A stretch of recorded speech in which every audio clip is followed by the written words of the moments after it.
नमस्कार, मी hotel Prithviraj and family garden पेरूरचा सर्वेसर्वा. आम्ही आज नवीन थाळी एक तयार केली आहे. आमच्या चिकन थाळीमध्ये हे चिकन येणार आहे, साधारणतः 1 किलो चिकन असणार आहे. यामध्ये 4 अंडी येणार आहेत आणि रस्सा येणार आहे अनलिमिटेड. राईस वाटे 4 येणार आहेत, सुपाचे 4 वाटे येणार आहेत आणि यामध्ये रोट्या आपल्याकडे अनलिमिटेड येणार आहेत.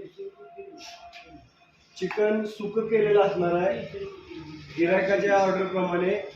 ज्यांना मिठाचं पाहिजे असेल मिठाचं, ज्यांना तिखट पाहिजे असेल तिखट सुकं करून मिळेल. रस्सा सेपरेट आपला मालवणीमध्ये घटमध्ये कसा पाहिजे तसा. क्वालिटी 1 नंबर असणार आहे आपली. एकदा खाल्लं की माणूस आवर्जून आला पाहिजे. आणि थाळी फक्त 500 रुपयाला आहे चौघांसाठी, अनलिमिटेड. चौघांनी किती बी रोट्या खाल्ल्या रोटीला 1 रुपया पैसा. चिकन एकदाच येणार, बॉईल एकदा येणार 4, राईस एकदा येणार, रोट्या अनलिमिटेड येणार. धन्यवाद.